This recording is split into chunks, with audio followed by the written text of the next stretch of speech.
What began as a revolution by followers of exiled Dominican President Juan Bosch quickly deteriorated into outright anarchy when the leadership was taken over by communist agents.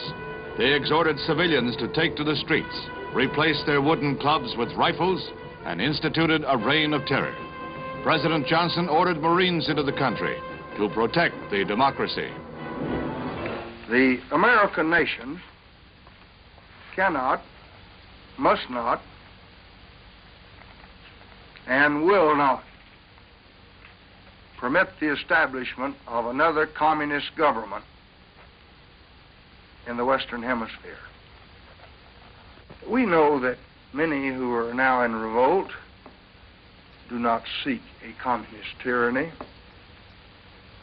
We think it's tragic indeed that their high motives have been misused by a small band of conspirators who receive their directions from abroad. To those who fight only for liberty and justice and progress,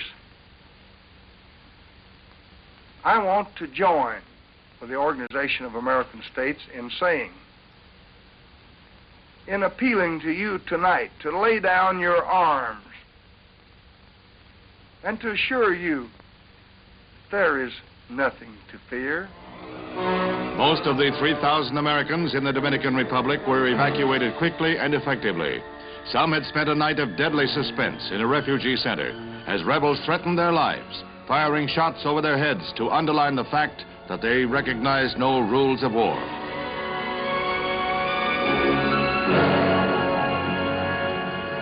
Within a week, the initial force of Marines was bolstered to 14,000 men, including units of the 82nd Airborne.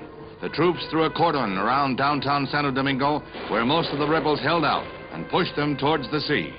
This was the first taste of war for these men, but they acted like veterans. Efficiently trained, they flushed out snipers, but not without cost.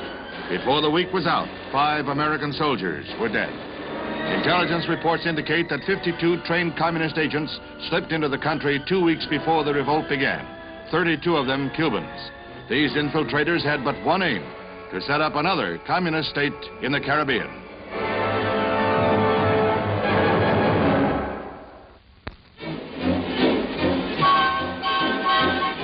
There are ways to beat the most common World's Fair affliction, sore feet. View it from the air. You can take a helicopter sightseeing tour, or stay closer to the ground and still get an aerial view. The answer is the monorail ride, a short version of the experimental transportation method that these scouts may someday see on a regular basis. Hung from a single track, the trains are capable of high speeds, but here at the fair they set a leisurely pace, the better for viewing the sights below.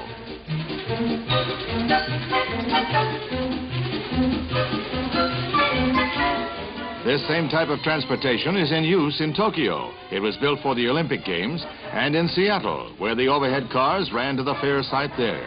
This one in New York gives you an unparalleled view of the amusement area, a section of the fair that has been enlarged since last year.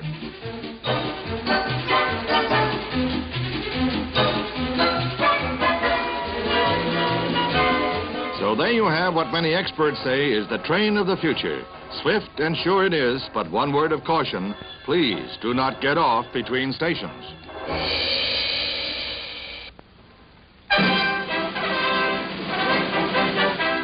The classic horse race of them all, the Kentucky Derby, is run for the 91st time. This year with an added starter. Fire breaks out in the grandstand shortly before the race is to start. Louisville firemen set a track record in getting the fire under control, and they were ready for the run for the roses just about a half hour behind schedule.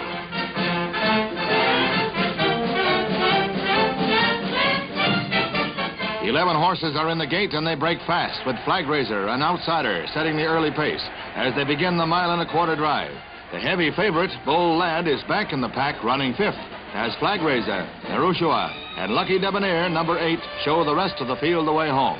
The number to watch, of course, is that big number 8. Lucky Debonnaire is under a firm hold by jockey Willie Shoemaker, who eases him along on the outside.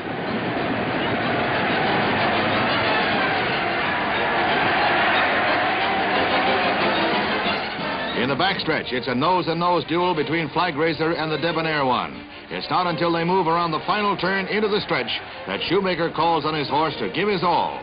Under a touch of the whip, Lucky Debonnaire keeps a pace ahead of Flag Racer, who begins to tire.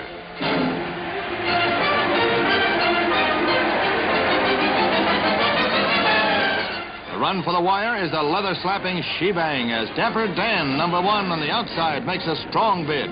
Shoemaker has to whip Lucky Debonnaire over the finish, and he makes it by a neck. It's a matter of local boy makes good, for Lucky Debonnaire is a Kentucky-bred horse who will now travel north for a go at the Preakness, the next major race.